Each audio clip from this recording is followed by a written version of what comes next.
The Cold War was filled with civil wars and revolutions, and normally those civil wars would see the US-led West on one side with the communist world on the other. But when the Nigerian Civil War kicked off in 1967 and saw this region break away as the Republic of Biafra, the sides were much less clear. The Nigerian government was backed by the UK, the USA, sort of, the USSR and Israel, whereas Biafra was backed by the People's Republic of China, France, and also Israel. And given that both sides were such a confusing mess, this raises an obvious question. What on earth happened? Why did the Nigerian Civil War have such weird sides? So, like many conflicts in Africa during the Cold War, the roots of the Nigerian Civil War can be traced back to the end of colonial rule there. Nigeria gained its independence from Britain in 1963, and it was a very diverse country made up of many different peoples, whom Britain clumped together because it made the map look nicer. In the north, the largest region in the country, the House of Fulani people were dominant, and they were the ones who made up the majority of Nigeria's military and were predominantly Muslim. The Yoruba were the largest group in the southwest, and they were the wealthiest, and their region housed Nigeria's current capital. And the southeast was mostly made up of the Igbo people, whose land was home to much of Nigeria's massive oil reserves. Long story short, after Britain left, the three groups couldn't decide on where the capital would stay, how much autonomy everyone would get, and who would be allowed into the army. In 1966, there was a military coup, shortly followed by a counter-coup, and honestly, a lot of people were purged. Ethnic violence exploded and hundreds of thousands of Igbo people fled to the southeast, and leaders there opted to break away in 1967. The Nigerian leadership didn't accept this, and so, civil war. So why were the supporters of each side so varied? Well, the main supporter of the Nigerian government was Britain, who, as their former colonial overlord, felt passionately about the well-being of the Nigerian state, and just kidding, it was oil. British companies controlled about 90% of Nigeria's oil production, most of which went to Britain, and if the Biafran Republic had gained its independence, it may have lost said oil. As such, the British provided lots of guns and lots of money to the Lagos government. The US government wasn't too keen on all of the murder going on, but it wanted to support Britain, which meant not really getting involved. And despite America's empathy for the Igbo, if Biafra seceded, it could have potentially led to other movements springing up across Africa. And civil wars tended to see communist support rise, which meant that Biafra would get no help from the USA. Like its rivals, the Soviet government also supported Nigeria. Not for any moral reasons, but for political and economic ones. The Nigerian government was looking for some planes, which the USSR certainly had to spare, and since Britain had refused to provide them, that meant that there was money to be made. It was also hoped that help in the Civil War would improve relations with Nigeria, which was one of the most influential nations on the continent. However, the Soviets had to be smart about their support, since if they became too influential in Nigeria, they knew that the Americans would get involved. As such, they pressured Britain to provide more military aid by threatening to do it themselves if they refused. This was a bluff since they didn't actually want to do this, but it allowed Britain to believe that they were fighting communism in Africa, when in fact their continued support was keeping the United States uninvolved by making it look like that the Soviets were failing to win influence in Nigeria. As for Biafra, they had three main material supporters: France, China, and Israel. France supported the Igbo, mostly because of their deep concern for their well-being, and oh wait no, it was also oil. France, much like Britain, had oil companies in the region, and if Biafra managed to break away, France could have got some of it. Nigerian victory also worried the French government, who saw Nigeria as being too large and populous. There were concerns that a successful Nigeria could influence France's former colonies around it and diminish its clout in the region. As for China, they had just had a very public falling out with the Soviet Union, and since the USSR was backing Nigeria, China had to do the opposite and so funneled arms to Biafra. It also helped China in trying to establish itself as an independent communist leader with its own reach and influence across the world. The last country which was deeply involved was Israel. Israel was in a tough spot, since politically siding with the Nigerian government would have helped to improve relations with the rest of the continent. Since up until this point, the vast majority of independent African states opposed Israel due to the Palestine conflict. Domestically though, the Israeli people supported the Igbo, and so Israel's government opted to help both. In the end, the support for Biafra did little, and in 1970 it was recaptured and formally reintegrated into Nigeria. And after this, the Nigerian Civil War would not only be remembered for its brutality, but also the peculiar sides that the rest of the world took in the conflict. I hope you enjoyed this episode, and thank you for watching, with a special thanks.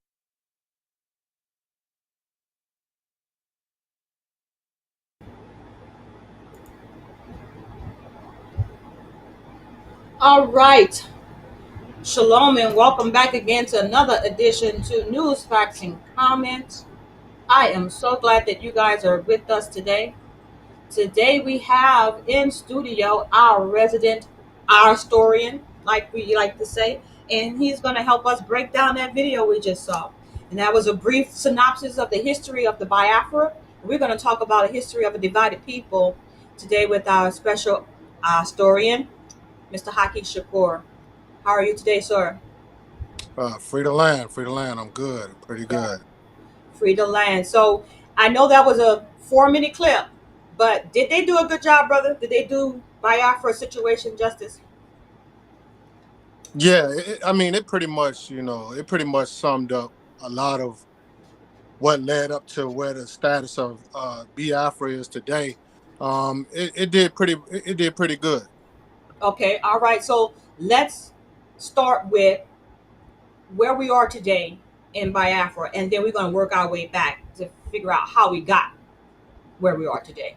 It's a very interesting story, and I think that Afro descendants here in the land should definitely pay attention to how things turn out in the future for Biafra. So go ahead, my brother, without further Right, ado. right. Yeah, that's very important because being that the Biafran people are uh Igbo people, that's a big connection to us here in the United States of America, the new Africans in the United States of America. I mean, as far as the Igbo diaspora, if people do not know, uh, a lot of us, new Africans, misnomer African Americans, a lot of us are descendants of the Igbo Biafran people through the transatlantic slave trade and war and things of that nature. So this is very, very important to us, those who know that they are descendants, and it's a big Igbo Biafran diaspora here in the United States of America and throughout the Caribbean islands and things of that nature. It's a lot of connection to Haiti. It's a lot of connection to other countries like Trinidad and things of that nature. So the Biafrans, Igbo people are scattered all across this globe right now. You got Biafrans and Igbo people in Europe, Australia, and I mean they in just about every country right now. So this also shows the effect of this whole issue of ethnic cleansing of Igbo people, how Igbo people are scattered out across the world right now due to the situation that's going on in Nigeria between the Igbo Biafran people and the federal government of Nigeria. Where the Biafra movement at right now it's still going strong. The IPOB, which is the Indigenous People of Biafra, they are the independence movement of the Igbo Biafran people, and they're steady struggling 24/7. You can see them all on the internet. They're in various countries protesting for the restoration of Biafra and things of that nature. Because right now the situation is this: being that Biafra is not being fully recognized by the United Nations, by the world. It's a few countries that is backing Biafra for their status of being restored as a nation. Right now, they're just calling for a simple referendum, and what that referendum is a vote. It's a vote to see what do the Igbo people, the Biafran people, what do they want? What do they want to become a nation? Do they want to restore Biafra? Do they want to join Nigeria citizens in a legitimate way? Or it's all about self determination under human rights under international law. Is having a simple referendum. So that's where they at today. They're still protesting in the streets. They're trying to get this referendum so they can restore their nation and regain their independence. So that's kind of pretty much where it's at. But as far as the genocidal side, it's the same thing that's going on. You got IPOB members being kidnapped in prison.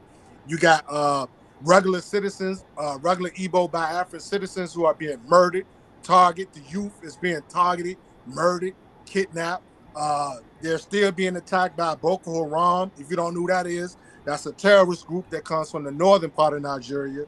The Fulani herdsmen, who are also labeled as a terrorist group, that's continuously to go down in southeast territory into Biafra land and murder, kidnap innocent Igbo people and Biafran people. And then you got the Nigerian government, the federal government, who's continuously to murder through their military, kidnap individuals, Igbo people through their military. The military is still being a terrorist state on the Igbo people at this moment in time. So that's pretty much where the Igbo Biafrans are today. So it's similar to what we have going on here in America as far as our plight to achieve self determination and Yeah, be a nation within a nation. yeah. So I know I did a little bit of history on the Biafran people, and it's my understanding that number one, they're all Nigerians, correct? They're native to Nigeria. All of them are Well, just well, well, Nigerians, well, right? let's yeah, let's put that in a proper context on what you're saying about being Nigerian. See, Okay. this is another issue and another problem. Um, why this is very important, by the way, is the fact that this whole Nigerian entity and things of that nature. See, we got to go back a little bit. When it comes to being Nigerian, it's similar to being African American. What do I mean by that? We all know that the black people here in America, we were never given the opportunity to decide our fate on where we wanted to go when 1865 came around and when they so-called emancipated black people from slavery. All right, so we never got that choice to decide where did we want to be African Americans, did we want to go back to Africa, did we want our nation of our own, similar to what's going on in Nigeria.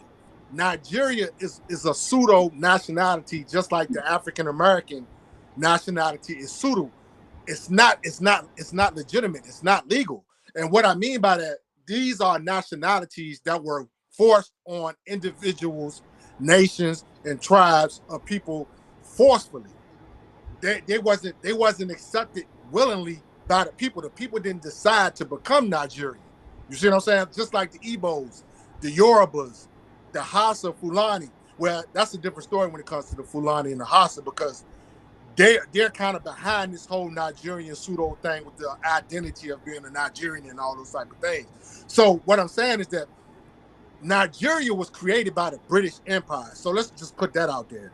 The name and everything, the identity, Nigerian, the territory being called Nigeria was labeled by their colonizers, the British, the Lugars. If people know who the Lugars are, the Lugars are the family who headed the operation of the British Empire to colonize that area in the early 1900s. And so when the Lugars came into that landmass, which was not called Nigeria at first, this was a landmass that was split up between kingdoms, tribes, and various ethnic groups. So it wasn't even called Nigeria at that point in time. Nigeria comes from Lady Lugar. Lady Lugar was the lady, the European British lady, who named the landmass Nigeria. And so this is when they bunched up all these ethnic groups in these kingdoms and things of that nature and started calling them Nigerians. So So that's when you're saying British rule, that's during the time of colonization, correct? yes, exactly. Like Okay. if Okay. I would advise people to do this. Go back to the Berlin Conference of 1884. So when you go back to the Berlin Conference of 1884, if people don't know what that is, this is when the European nations, various European nations like Britain, Portugal, France, France. Spain, and various other European nations, they held a Berlin Conference in 1884 to split up the continent and to create borders and to create colonies of their own to exploit the land and all these type of things and things of that nature. So basically, the Berlin Conference is where all this started to originate from. And when we get into the early 1900s, this is when British really put their colonization down on the landmass that you know today as Nigeria. So the Nigerian identity and the Nigerian nationality, Igbo people don't agree with that. Yoruba people don't agree with that because that's not what they accepted. You see what I'm saying? So they don't like being called Nigerians to a certain degree because they know that's a colonizer's nationality.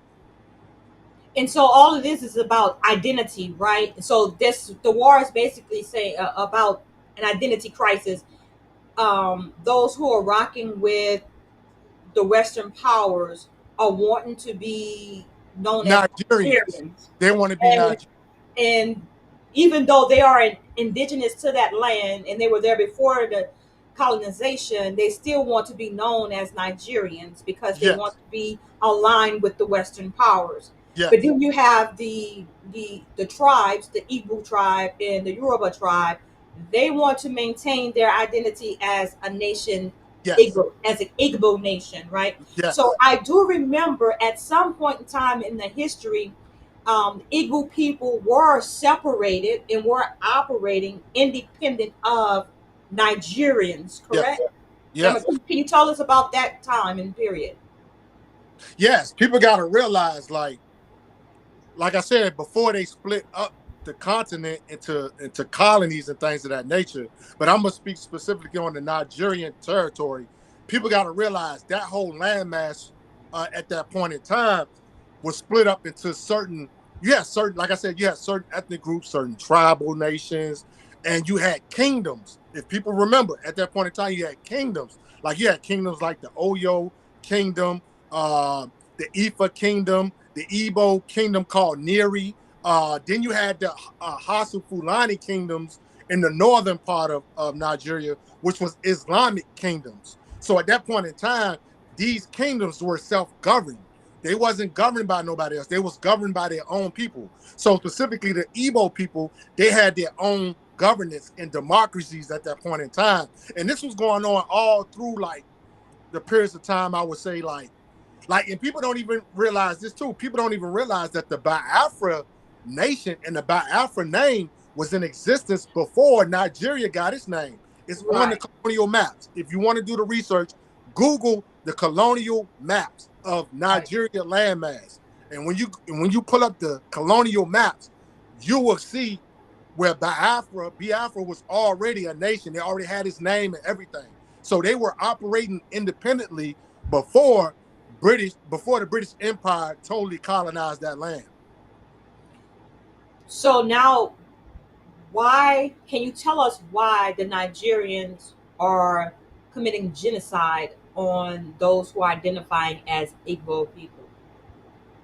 Well, this is a historical ethnic cleansing because even before the British came into that landmass, people got to realize this is something I always like to teach people. People got to realize, yes, Africa was peaceful. It was peaceful at one point in time, but you got to remember where you have a proximity of people, and I'm talking about this landmass. Like even today, the landmass of Nigeria has over 300 ethnic groups, 300 tribal nations, 500 languages by various ethnic groups. You got the northern part of Nigeria, then you got the middle belt part of Nigeria, then you got the western part of Nigeria, then you got the southeast, which is the Igbo land, and then you got the Niger Delta. So what I'm basically saying is that people got to realize even before colonization, people didn't always get along. You see what I'm saying? Like, even though we black, we all black. We come from the same, we the same people and things of that nature when it comes to our identity far as a color, a description, we black. But people don't always get along because you always had the kingdom wars. You had your little tribalism wars and things of that nature. So what I'm basically saying that this is a historical dislike for the Igbo people.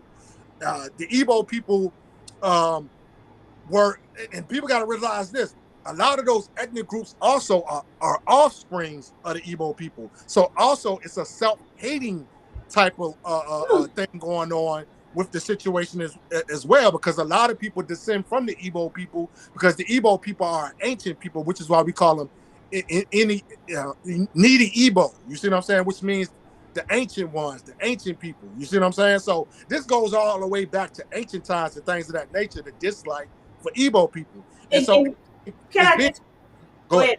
ahead? So can I just say that the dislike came when the Igbos migrated to that area during the time of antiquity Well, and settled there, and well, the natives there, that's probably like the Fulani, didn't like their ways of living and didn't agree with it, and that's how the divide came. And I'm it's right before the colonizers were there, right? well, let me put it like this. Let me put it like this. See, people don't even realize that the Igbo people are indigenous to that landmass. They didn't migrate from anywhere. So you got a lot of Okay. historians out here who keep trying to twist and revise the history of the indigenous people of that land. The indigenous people of that land were the Kwa people. The Kwa people are the ancestors of the Igbo people. There's a Kwa language and a Kwa ethnic group that existed in that landmass before the Igbos, what I'm saying, came into the existence. But these are their ancestors, their blood ancestors. See, I know, a lot of people like to, they like to use the Igbo people who identify with being Jewish or Israelites and things of that nature, see, they tied their story back to migrating to that landmass. The people who are Igbo that identify with being Jewish, but you got the indigenous Igbo people who know the true history of their people's origin, and the stories have been passed down from generation to generation that Igbo people have always been in that landmass. Now you got Fulanis, the Hassas, Yorubas, and people of that. Now some of those ethnic groups migrated to that landmass, and I'm gonna give you a prime example. The Yoruba people migrated to that landmass because they have history that's tied back to the Sudanese people, the Kushite peoples, and the ancient Kimite peoples and things of that nature. So they migrated to that landmass.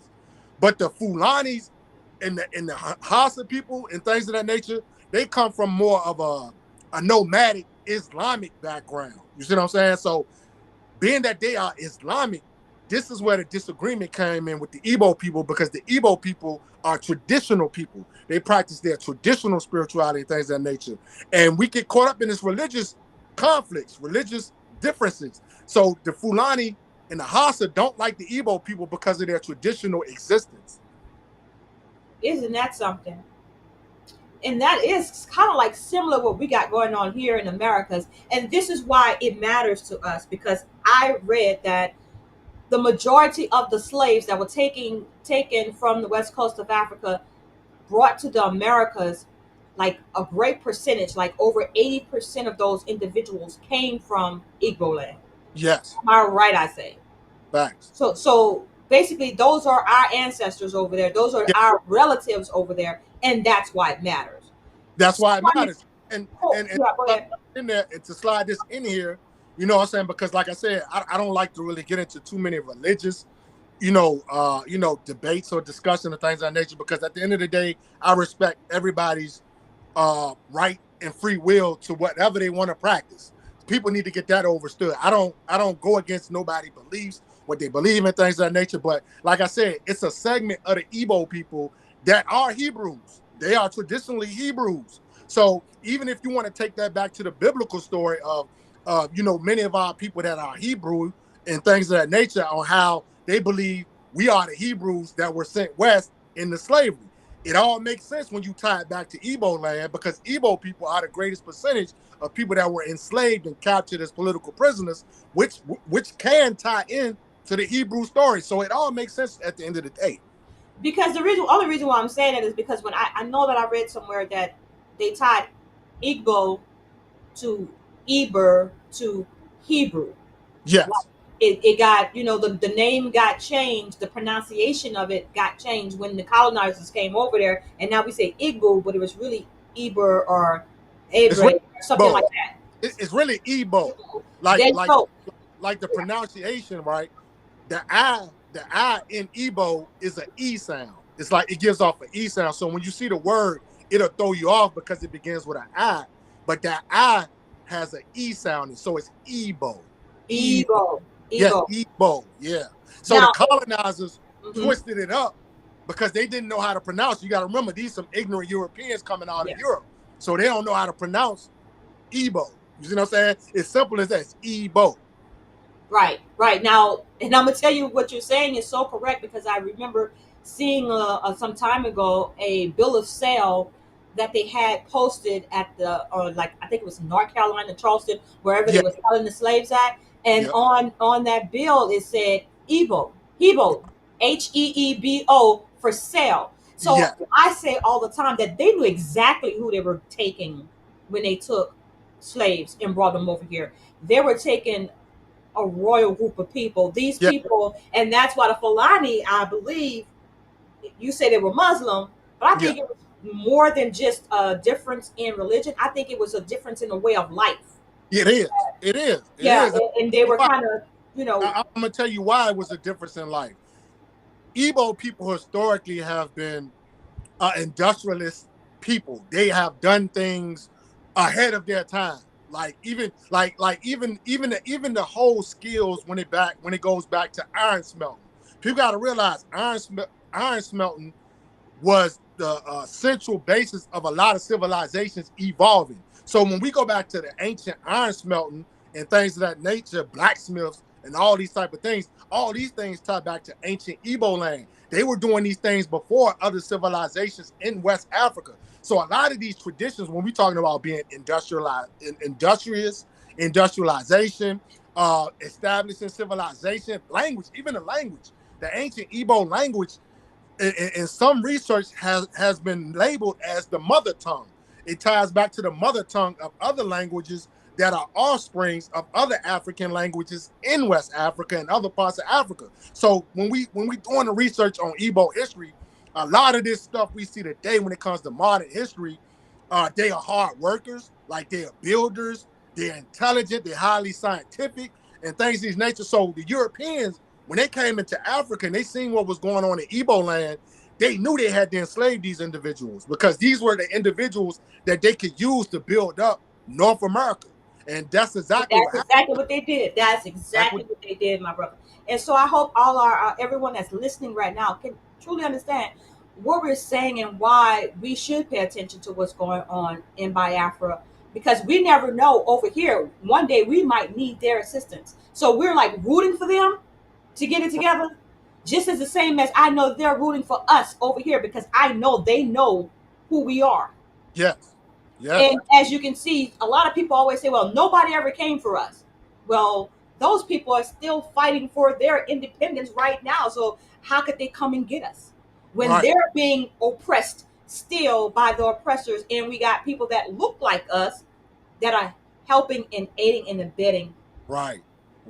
In that and, and that's the thing about it, man. Like, I hate when people bring that up and they try to say that, well, those people over there forgot about us and all these type of things. See, that's why people that's why you got to educate yourself on the whole proper context.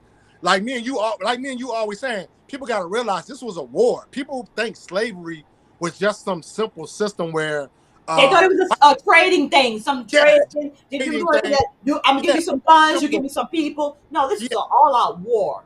Yeah, you know what I'm saying? Is what it was. And being the fact that it's an all-out warfare, you being attacked 24/7, 365. I'm talking about from various methods, strategies, tactics, in ways of colonizing the people. And I hate to say this, but the highest advanced way of enslaving people today is through neo-colonialism, where now you got a black face on white supremacy. And this is pretty much, like I always tell people, Nigeria, I would say Nigeria and a few other countries, right now, they are the highest examples of neo-colonialism because you're looking at black faces on white supremacy who are oppressing and genociding other black folk. You see what I'm saying? And this is why Africa can't advance. This is why they can't move forward, because the white man ain't got to do the work no more. He ain't got to do the genociding no more, because now he got neo-colonialist Negroes in high positions in Nigeria, keeping these people oppressed. And that's their job. In order for them to maintain their position, their status, they have to oppress. And see, that is something that definitely came from the Europeans, this caste system, right? Yes. So tell me about, what do you think about ECOWAS? Should they go in and try to bring some peace? To be honest with you, the ECOWAS, they're kind of shaky too. Like, just like the African Union, these organizations were founded and supposedly built on being legitimate, you know what I'm saying, democracy for African nations. Right. You see what I'm saying? To push the European colonizers out and try to, you know what I'm saying, reestablishing, taking care of our own people. Like the great Kwame Nkrumah stated, like, we're supposed to be taking care of our own. But unfortunately, as it always goes throughout history, these people are bought out through money, through riches and things of that. Right. You know what I'm saying? Materialism and to be on top. You know what I'm saying? Let's just go ahead and put it out there to be on the top of this society and to live good and all these type of things, to where they forget the values, they forget the principles on why these organizations were created. The African Union today supposedly supposed to be the African United Nations, but it has never evolved to that. ECOWAS supposed to be the economic foundation and the economic United Nations of West Africa. But as you see today, they have been infiltrated. You know what I'm saying? They have been bought out by the They've been European. compromised. They've Yeah, been compromised. they've been compromised and bought out by European colonizers, and they're still doing the dirty work for Europeans. Right. Right. So I just put it to you like this: at this point, you can't even really trust these organizations. You can't even really trust the United Nations, because the United Nations will sit back and tell you that these are violations of human rights. These are violations of self-determination of a people. This is breaking international law, but they don't intervene. You see what I'm saying? That's the same thing. The only thing they do is provide aid at times. But I mean, that's good, but aid ain't gonna stop the killing. Aid ain't gonna stop the genocide. Aid ain't gonna give these people their human rights to self-determination. You see what I'm saying? So the Nigerian government are those powers, those people that's, being puppets for the Western society. They are trying to squash the Igbo people's voices Right. and their demand to separate from them. They just Yeah. want to separate it. Am I correct? And Yeah, they don't want them to separate because why?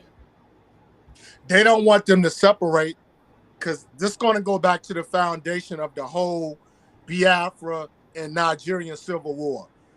The main reason why Nigeria, the federal government of Nigeria, don't want the Igbos or the Biafrans to separate is the fact when you go into the Niger Delta region and the southeastern part of the so-called federal government of Nigeria territory, which is Igbo land, when you go into these territories, and people got to realize this, what is the foundation resource of Nigeria? What is the resource that is making Nigeria the second or the first richest country in Africa? It's about oil.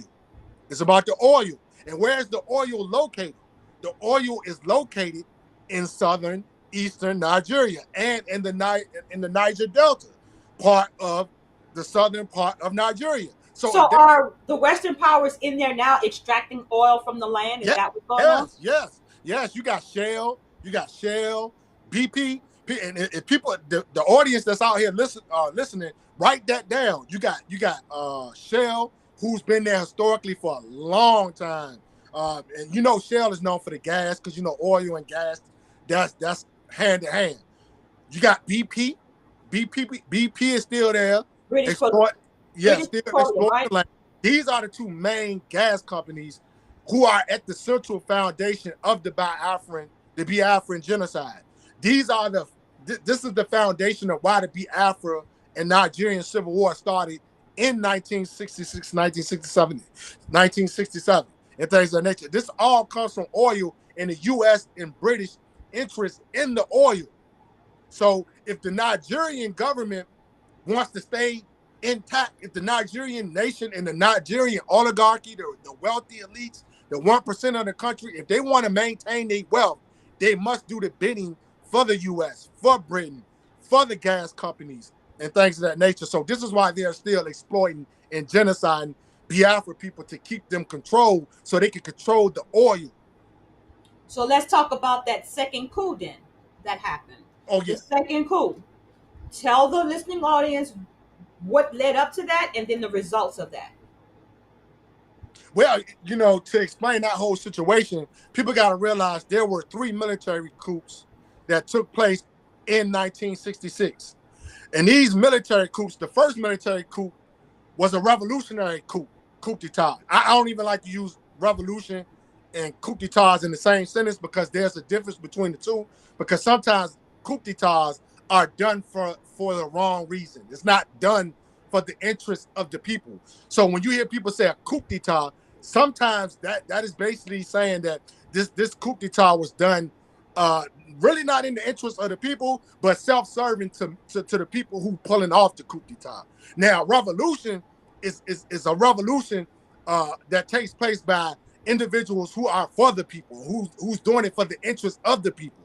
Now, that first coup d'etat that they call a coup d'etat, a lot of historians look at that as a revolutionary overthrow of a government at that point in time, a federal government at that time, that wasn't doing the best. It wasn't in the best interest of the people. They were oppressing the people of Nigeria and things of that nature. So that first coup d'etat that took place in January of 1966 was done by a Igbo individual of the military who had the people in the best interest. So him and some other individuals, they overthrew the northern individuals who were oppressing the other people of Nigeria at that point in time. And I do believe that coup d'etat, that overthrow was led by the brother by the name of Nze Agwu, if I'm not mistaken.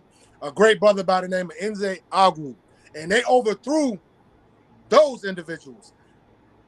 When they did that, they didn't really last long, because then you had another Igbo brother who threw a coup d'etat that wasn't in the best interest of the people. He was just doing it for self-benefit. It's an individual by the name Iranzi.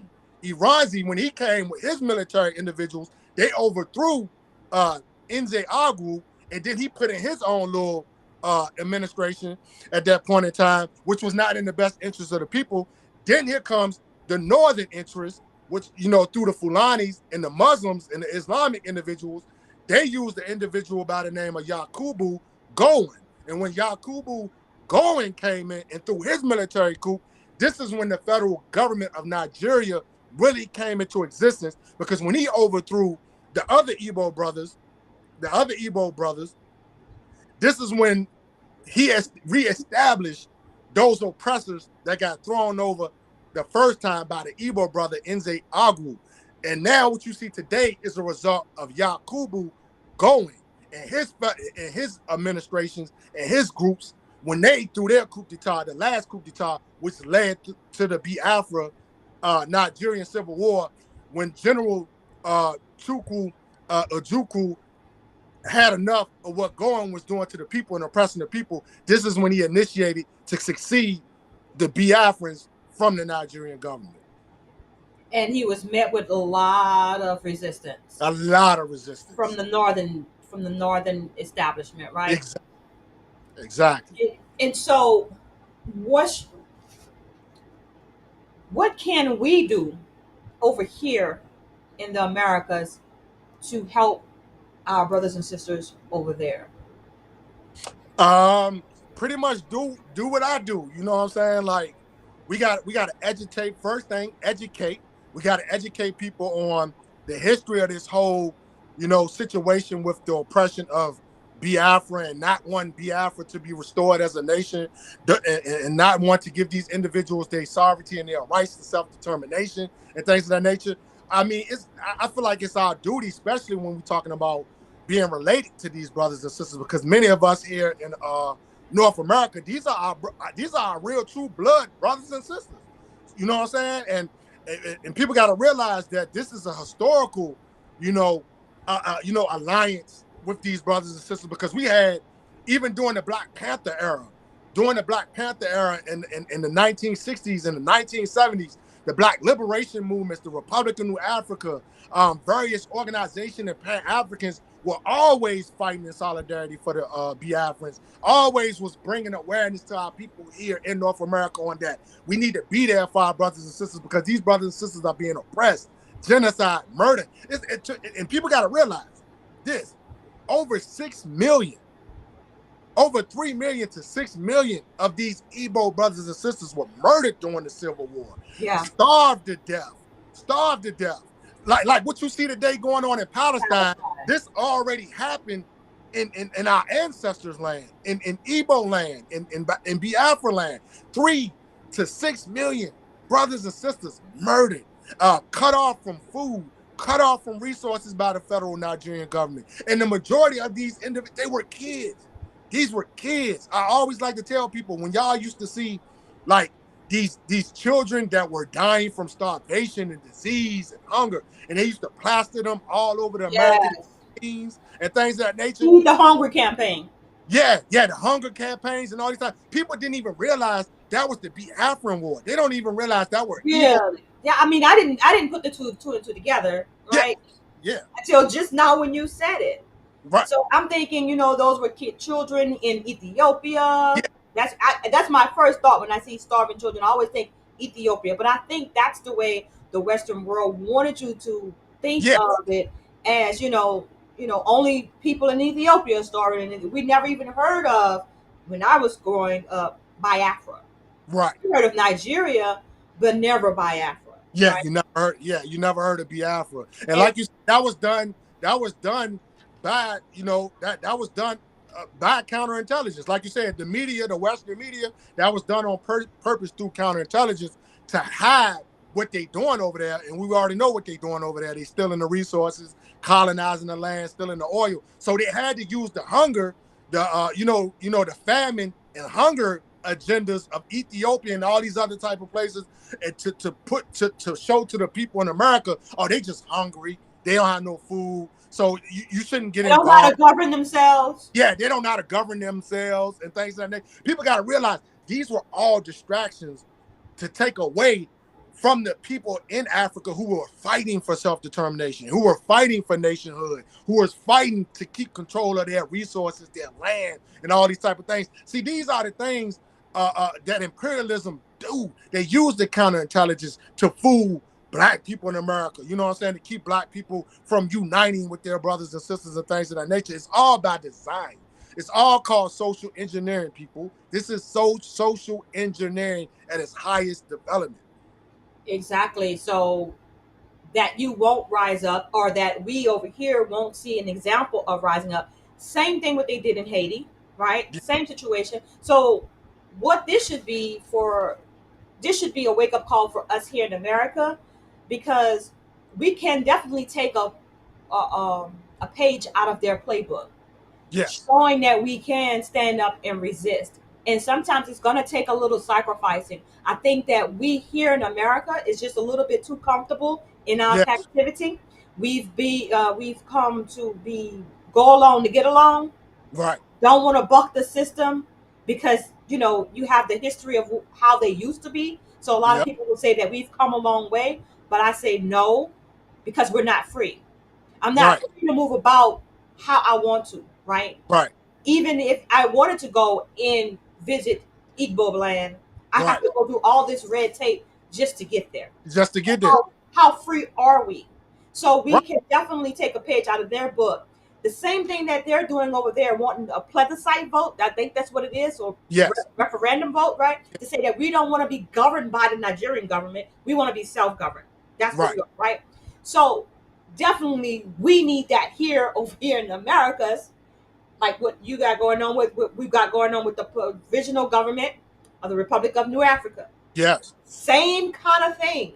We want yeah, to free from your establishment, from right, your constitution. We want our own. We want our own land. We want to be a self-governed, self-determined people. yes, yes, That's how you do it right.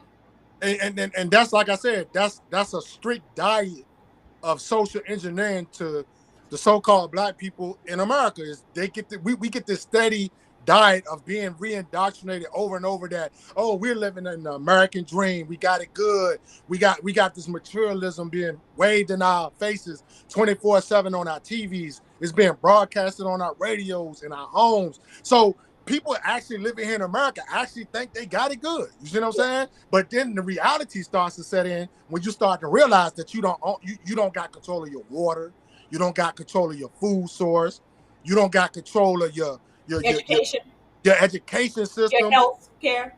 You don't own your own housing, you don't own your own land. So when we're talking about these things, this is what we mean by freedom. See, a lot of people in America don't know what true freedom is, because they've been heavily indoctrinated and colonialized deeply, that they think what the Europeans did for us was for us, when actuality it was for them. And you And still haven't got to where them is. You see what I'm right, saying? right, So this is why Biafra is important, because at this point in time, think about it on this deeper diplomatic level, Black people in America. If Biafra was free right now, and this is a prime example, if Biafra was free right now, we would be able to have access to resources, access to oil, um, um, foods. we could trade with them. We can We trade could with trade them. with them. We can trade Yes. with them. Yeah, like, Like we were doing before the colonizers came over here. See, right, people like to think that people was just over in Africa and they ain't never go nowhere. They just stayed in Africa. Like they never traveled before Christopher Columbus discovered America. Like, Right. are you kidding me? They had ships long time ago. You know, they talk about ships in the Bible. So obviously they weren't just circling Africa. They were exploring, and they were also trading, and they were intermingling, intermarrying with people that was like them. Right. So this is our family. They just want you to think that they're foreigners when Right. actually they're the foreigners. They're Johnny come lately to the party. How can you discover something when people were already there? Right.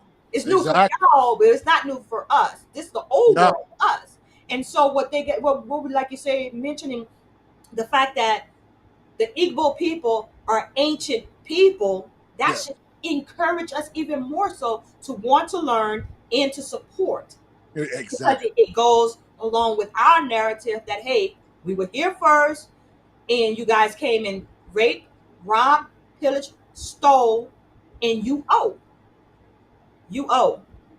So once we get that, I think once we come on that page together Right. on one accord, I think that things could move better for the Biafra as well as the diaspora, Right. Right. right? But we Because don't want to even acknowledge that we Igbo people. I can't believe it. right. Exactly. Exactly. And to add on to that point, that's what I'm saying. Like people gotta our people here in North America gotta understand that we're never gonna be a total free people until Africa is free. Simple as that. I mean, and it's very easy to see because at the end of the day, I mean, the Europeans make a prime example of that every day. Why? Why do they stay in Africa? Why are they so infatuated with Africa? Why do they want to keep colonizing Africa over and over? That should wake you up as a black person. I don't care where you at on this globe. Why do the white people and the Europeans keep going into Africa? Why they want this control over Africa? They want control over Africa because they know when they no longer control it, that's freedom for black people across the globe. The same with Biafra. Once Biafra is free, then New Africans are free. Then, Caribbean nations are finally free. You see what I'm saying? Right. Nations in South America, black nations down there will finally be free. People got to realize this is one part of one big puzzle.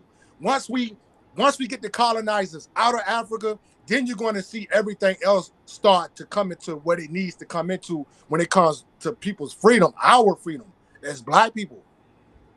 So what do you say to people who say that they are foundational Black Americans and have no ties to Africa? I mean, when it comes to stuff like that, people got to realize a lot of that comes out of egoism, opportunism, playing out just people that's just divided. That comes from a divided, colonized people. Because you guys, and like I tell people, there's nothing wrong with trying to establish identity. Because we know the New African misnomer, African American or Black, Negro, whatever you want to call yourself, indigenous individuals, aboriginals, foundational Blacks. Let me tell you something. And this is my opinion coming from me as being a New African revolutionary nationalist. I don't have nothing against people trying to establish identity and nationality because these are things that you should be doing. Because when you go into that direction, that will take you in a direction that you need to be going into, and it'll get you to where you need to go. And when we're talking about freedom, see, freedom, nationality, sovereignty, independence, these terminologies are very important because so many black people in America are diseducated to these terminologies. So now when you're talking about foundational black Americans and things like that, cool. The part I don't like is when you continue to add the division factor in there. Because we can't afford to be divided because you're falling right into the white supremacy plan. The Right. white supremacy wants you divided because if they keep you divided, they keep you colonized. They keep you conquered. Because you want to know why?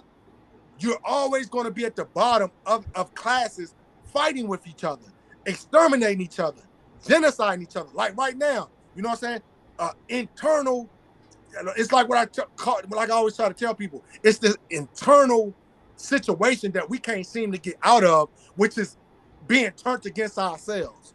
Once we can figure out how to not turn towards each other and oppress each other and things of that nature, then we'll get on the right path to liberation and independence. So when I see these individuals, Foundation Black Americans, or whatever you want to call yourself, African American descendants of slaves and all these type of things, cool.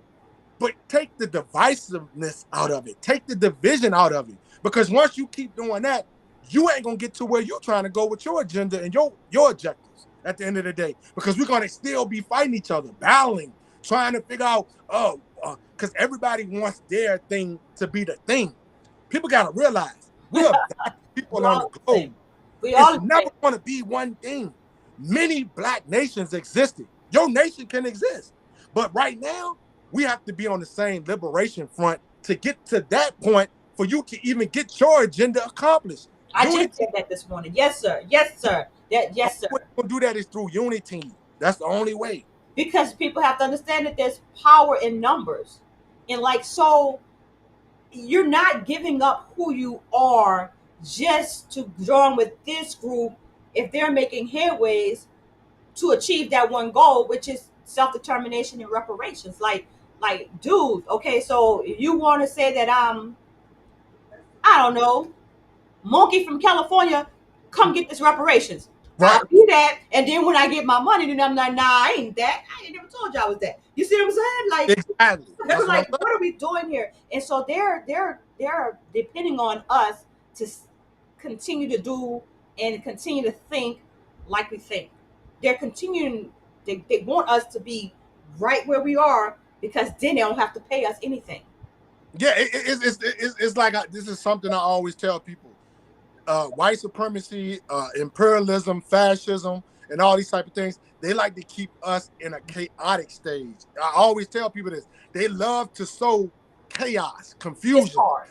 Yeah, you know what I'm saying? They like to sow confusion and chaos. Because once they got you in confusion and chaos, you ain't gonna never move forward. People gotta realize that's why a lot of this stuff we doing today is at a standstill today, because they got us in so much chaos and confusion, and they got us neutralized. This is what neutralization is, people. When they sow chaos and keep you in a chaotic stage, this is being neutralized. So right now they got you neutralized because they got foundational Black Americans against New Africans. They got Hebrews against these people. They got them against them. But we, at the end of the day, we all need each other. This is, like you said, the numbers.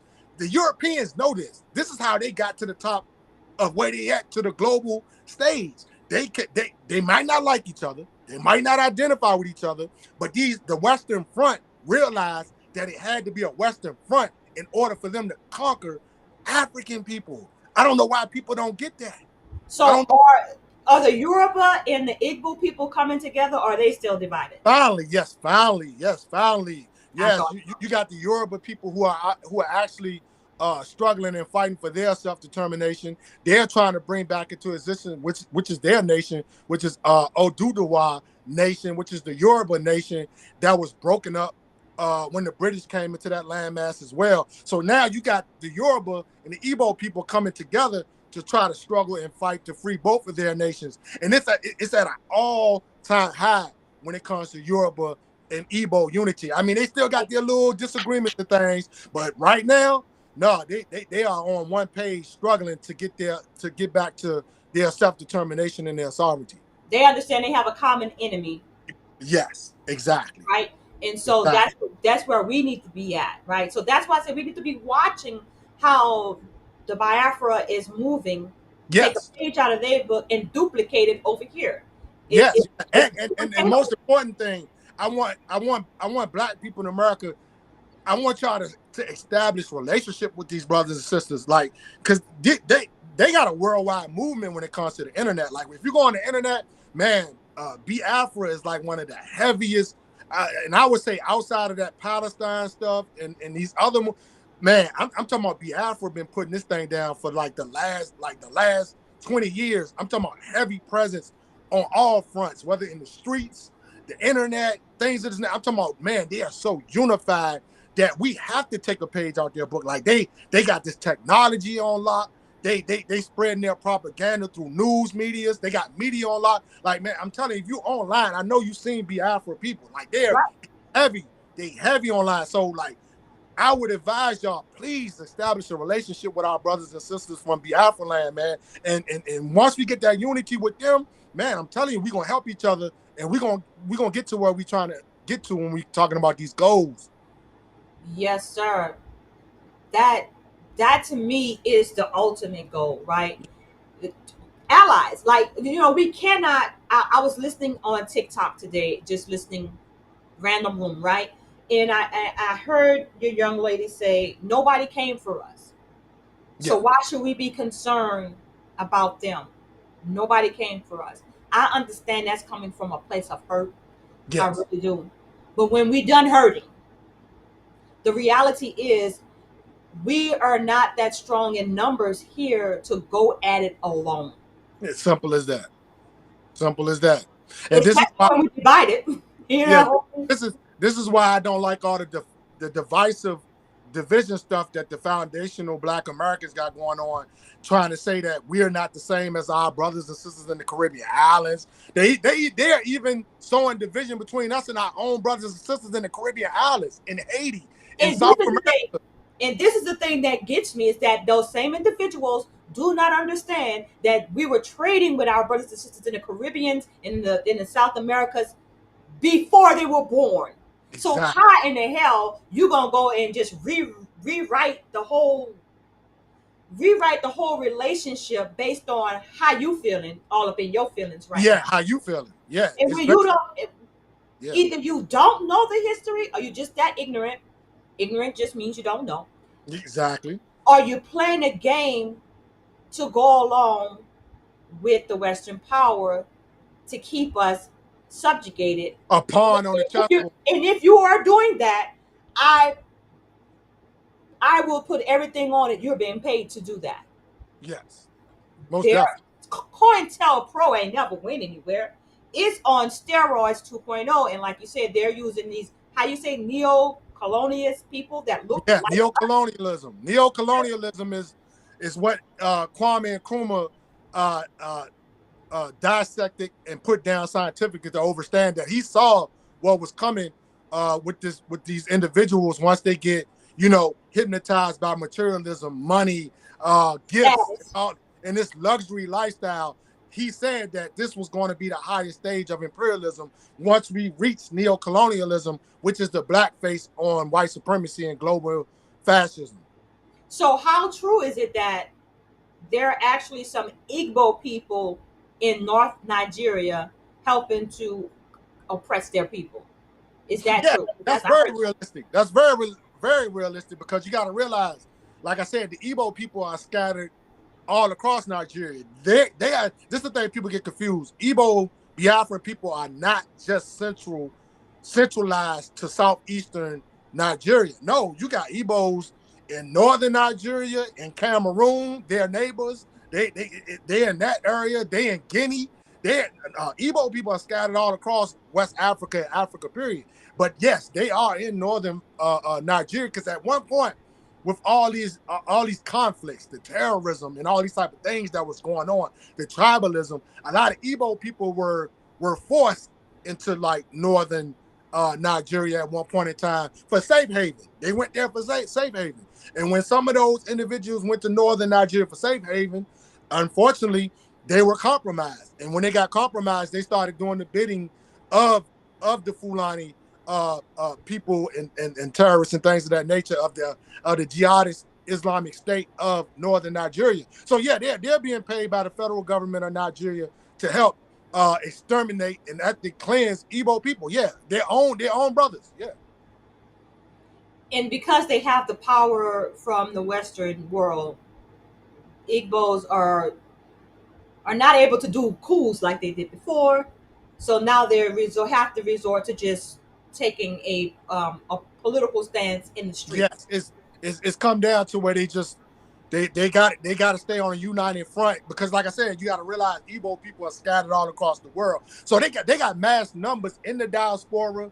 They got mass numbers in Europe, Australia. So, but the key to their power is that the reason why they have such a powerful political stance is the fact they're unified. It's the unity. Like they not separate. they're all together and they all move and operate strategically and methodically on the same page. You see what I'm saying? So when you seeing them all over the internet, all in the streets, I mean, they're in the streets heavy, active, all across this globe, heavy, even here in America, like in the DC, DMV area, Virginia. My brothers and sisters out here, heavy. We got a Biafran movement right here in this area that's heavy. And they stay in Washington, D.C. They stay protesting at the Capitol, at the White House, and things of this nature. So at this point, yeah, they don't got no backing of no Western nations or nothing like that, but they're showing you how to do it on their own, being self-sufficient, doing it with their own people, their own brothers and sisters, and unifying and, picking up alliances with other brothers and sisters in the diaspora. This is how they're getting it done, and we need to take a page out that book. For sure. And not only that, though, I think, how everybody stood up and raised their voices when Palestinians, children were dying and innocent civilians dying, and everybody around the world stood up and said, ceasefire, ceasefire, ceasefire. Yeah. I think that's what we need for the Biafra. Yeah. How come those Palestinian children is more valuable than the children in Biafra? I'm sure there's children dying in Biafra. Yeah, right? It is. You know what I'm saying? So where is our voice for them? We have to. Stop the genocide. And to put this out there so people can know how important this is, because I know a lot of people, they supporting Palestine and all these type of things.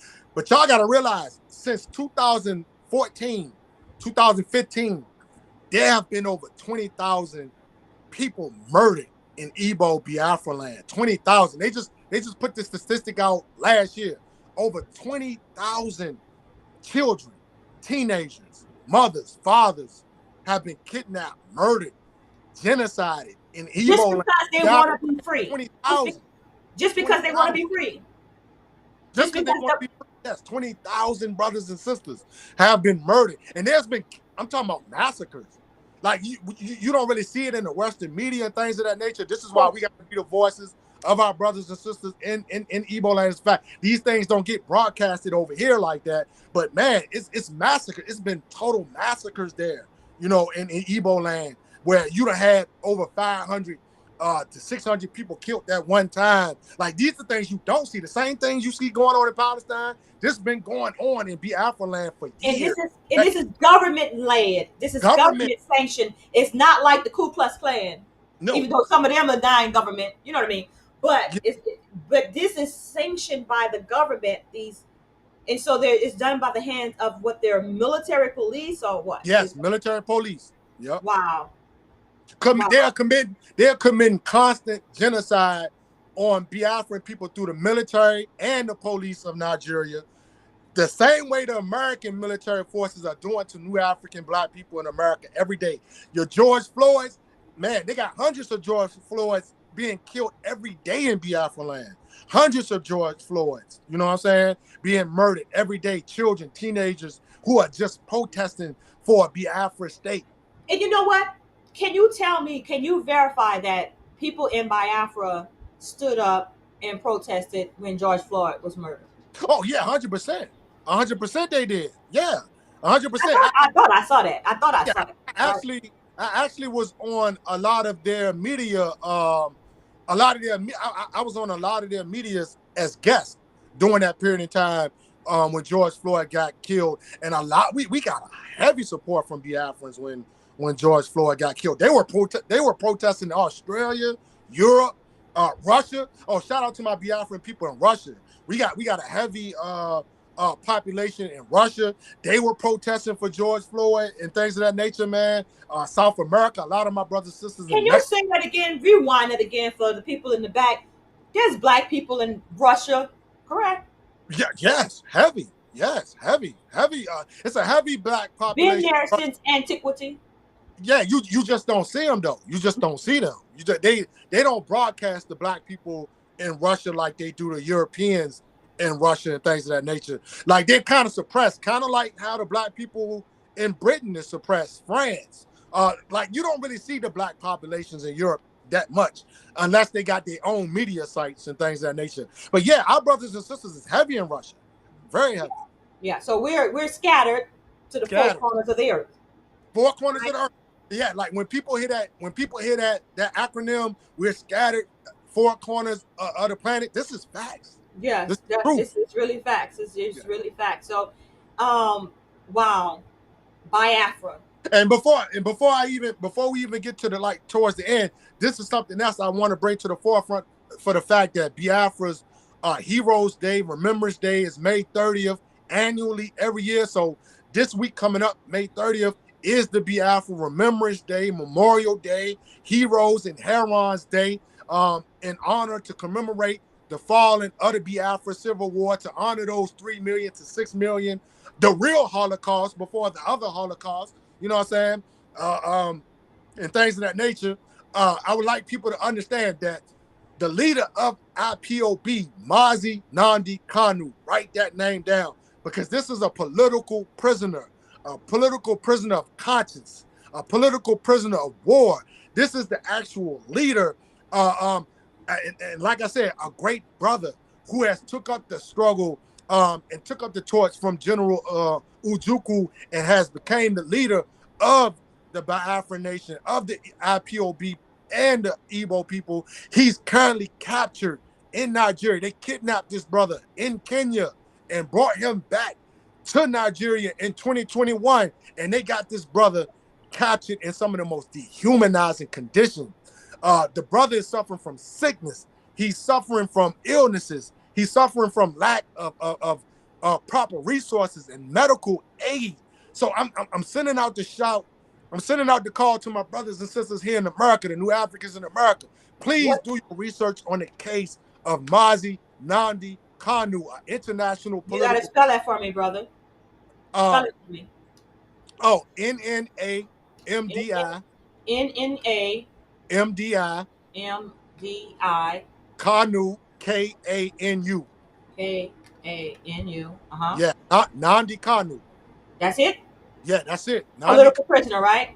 Yeah, political prisoner of war, who was like in 2022, 2023, this brother was acquitted of his charges that they had against him, but they still refused to let the brother go. So we're still trying to bring agitation and to his name to get this great brother free, because one way they trying to neutralize the Biafran movement is by keeping Nnamdi Kanu incarcerated. So I'm sending out the call to Black people in America, please scream free Mazi Nnamdi Kanu, so we can get this brother free and back on the liberation front for his people. Thank you for putting that out there like that, my brother. Yeah, and there, I see you all the time on IG. For everyone that's listening now and may listen later, please follow our brother Haki Shakur on IG. It's the New African Broadcast, right? Channel? Yeah, New Africa History Channel. New African History Channel. Yep. On IG. Yep. And YouTube. He is, yes, and YouTube, right? This brother here, I go to IG for my history, for our history, from my brother. He's dedicated, consistent. Every day I learn something new about us, our people, whether it be over there in the motherland or whether it be here in the Americas, and our political prisoners. I love how you people. I never even knew all these people were still locked up behind the oppressive nature of these heathens and these Europeans here in its land. It is so appalling. What they've done to us is documented, including this government, right? Right. And it's like a slap in the face when they tell us, oh, we need to study. We need to study reparations to see if y'all deserve it. Right. That's humiliating, disrespectful. And then now in California, they're going to make them go through some type of litmus test to prove that you are a descendant of slave. Yes. Disrespectful. Right? So what if I'm not a descendant of slave? A slave, right? Have I been discriminated against in this land? Did my, ancestors have to go through Jim Crow, even though they weren't slaves? They went through Jim Crow. Right. They went through redlining, right? They went through the Code of War, right? The Black Code. Yep. So we don't get nothing. Even if you wasn't enslaved, you still was oppressed. And Slavery never that's ended though. Slavery never ended under the 13th Amendment. The 13th exactly Amendment, the 13th Amendment in 21st century slavery is alive today because what they told you. They said slavery didn't end unless you committed a crime. And once you commit that crime, you are now being reestablished as a slave. You see what I'm saying? that. This is where the prison industrial complex come from. It's an extension of plantation slavery. People got to realize that. So when they talking about slavery ended and all these, like, no, it didn't. Like you just said, the black codes, Jim Crow, the Ma'afa is still alive today. This is what we Yes, call genocide. The right. genocide never ended. The genocide continues. That's why they can shoot us down in the street like nothing. Yeah, Like it's yeah, nothing. yeah, yeah. Like nowhere else in the world but Nowhere in America. the world. Nowhere in the Yeah, world. but Where but you that see but that's people where we are. constantly murdered by the military police forces like they are of the United States of America. Every day, a brother just got killed. It's a couple of brothers that just got killed by It's every police. day. It's every Yeah, day. it's It's every every day. day. And I try to tell this, I try to show this to my brothers and sisters also in Biafra land to let them know that they're not alone. Like, and they see it, they know what's going on. We being murdered every day in America, just like the people in Palestine, just like the people in Sudan, Congo. No matter where we at on this globe, we've been West Pupa. You know what I'm saying? All these places, we being murdered every day. Part of the agenda. Part of the agenda because they know that if we rise up, if we unite, if we all are on one accord as an Igbo nation, Yep. it is over for them. It's It's over. over. Yeah, it's over. Over for them. So I'm so glad, my brother, that you came today and you spoke on nation Right. because our people need to understand that we are a nation of people. The Creator deals with nations of people, right? So we can't continue to be this over here and then this over there. Where's our nation? Where's our nation? Exactly. You know what I'm saying? Like we could take this. I don't care what part of historical aspect or context you want to put it in. You want to go biblical, you want to go religious. Nations have always existed. You know what I'm saying? Even through these religions, they talk about the nations of peoples. In the Yes, Bible, it's nations of people. peoples. So That's I right. don't understand how you could be a part of these denominations and you leave out the political aspects of denominations when they got political aspects all through your biblical texts, all Exactly. through your Islamic texts, they all through your denominational texts. So this is why I'm trying to get our people to see like nation, nation, nation, Nation, nation. nation, You know what I'm nation. saying? That's Nation.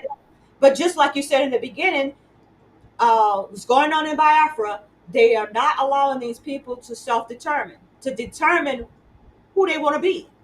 That's a Exactly. God-given right. That's a human right. Human Right? right. Even like you said, the UN acknowledges that. The UN has acknowledged that people in diaspora in the Americas deserve to be self-determined. Yep. We just got to do it. We just got to do it. We just got to not be afraid to separate ourselves. Right. Like the Igbo people And are not saying, and not no, we're not Nigerian. We're Igbo. We're the Igbo right. nation. Stand And up for that. and to not see this as a bad thing. You got so many black people in America who still attached to Uncle Sam's breast. They can't let go of Uncle Sam's breast. You see what I'm saying? I hate to use that Comfortable. terminology, but I got to use that ABC terminology. So many black people in America can't let her go of America's breast. You see what I'm saying? That they Right. can't even see themselves doing nothing on their own. So this is how they got you again on the chessboard. You know what I'm saying? Is that you don't even see yourself doing this on your own. You don't see being on your own. It's kind of like a kid that can't leave the house. You can't leave the nest. You see what I'm saying? Like you But then can't. at the same breath, my brother, they saying I'm the individual. You can't Right, tell me who I am. I right, know who I am.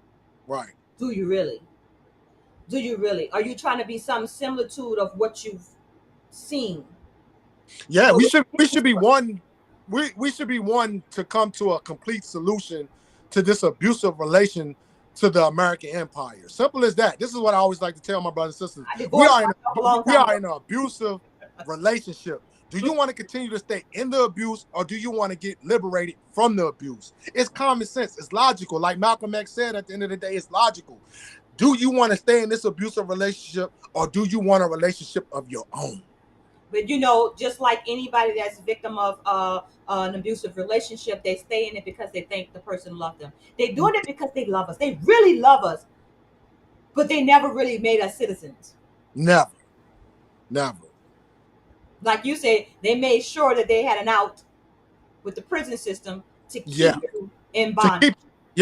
And then they created all these laws, criminal justice system, all these laws that was geared towards keeping you and locking you up.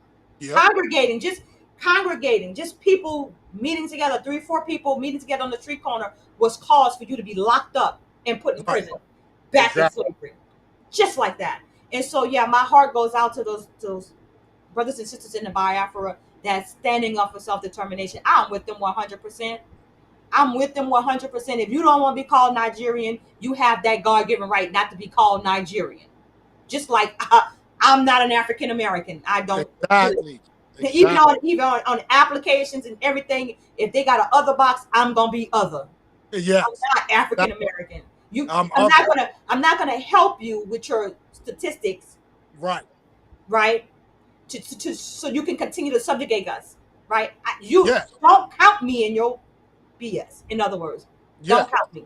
Count me out. Right. Set apart. That's what we need to be, set apart. And when we learn how to do that, then I guess we can reach out and help our brothers and sisters over there. Until we get it together here, we can't help them. Exactly. You gotta help yourself before you help somebody else. So, my brother, what is your last word on this whole situation with you say Biafra? Am I saying it right? I say Biafra. I mean, people, a lot of people pronounce it both ways. Some people say Biafra, some people say Biafra, but the correct pronunciation is Biafra, because remember what I told you, in Igbo language, that I is an E sound.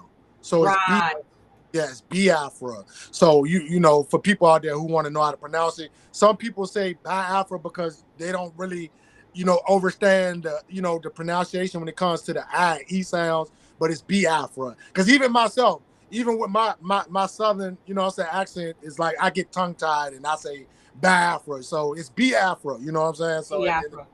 But no, I just want to say, send shout outs to my brothers and sisters in Biafra land. I'm with you. I love you. We will continue to stand in solidarity with you from the New African Nation, the New African Independence Movement. We are with you. We're in solidarity with our brothers and sisters until freedom is established and liberation is established and your restoration is established. But yeah, May 30th, stand in solidarity with our brothers and sisters in Biafra land. It's a sit at home. It's a thing we do every year. May 30th, we don't do nothing. We stand in solidarity. We don't go outside. We stand in solidarity with our brothers and sisters and stand up and make a stiff resistance stance against the federal government of Nigeria and make the call. Give them a referendum. Give our brothers and sisters a plebiscite. Give them the human rights of self-determination to decide what they want to do. This is what we calling out for on May 30th. Stand in solidarity with our brothers and sisters so they can get this referendum. And also, last but not least, free Mazi, Nandi, Kanu, and free all political prisoners of Biafra and New Africa. And that's pretty much it. Free the land by any means necessary. Hashtag free the land, my brother. And I do appreciate you. Of course, you're welcome to come back at any time. I got to think of another subject or topic for us to get into. You are awesome, my brother. Salute to you. Love you with the love of Yahuwah. Brother, I want you to be safe out there. Keep your head on the swivel because you're very valuable and they know it, right? I appreciate that. I appreciate it. Keep doing what you do, my brother, and I want to bid you shalom. You too. Shalom. Well, there you have it, ladies and gentlemen. Thank you once again for joining me with another session of Sunday Rap Session with News, Facts, and Comments in conjunction with Major TV. Yes, that was very, very informative. And I hope you learned something. I hope you found a new compassion for our brothers and sisters over in Biafra. Whether you want to believe it or not, they are our brothers and sisters. And if they get free, if they're able to achieve self-determination, then most likely we will be too. So let's take a page out of their book and strive for unity, the way that the Yoruba and the Igbo people, Igbo nation, Yoruba nation came together. We can do that here too, and then we can be strong enough to support them in a united front for all melanated people to be free from the oppression of the colonizers, European Westerners. And with that, I say thank you for watching. Take care of yourself and each other. Until next time, that's a wrap.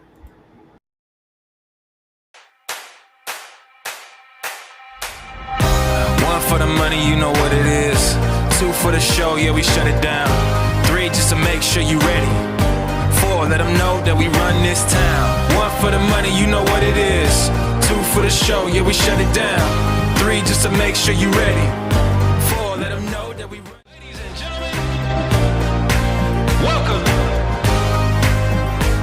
You are now tuned in to the greatest. The greatest of all time. The greatest of all time.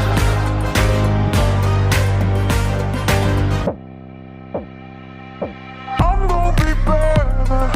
I'm gonna be I'm gonna be better. I'm gonna be better. I'm gonna be better. I'm gonna be I'm gonna be better. I'm gonna be better. One for the money, you know what it is. Two for the show, yeah, we shut it down. Three, just to make sure you ready.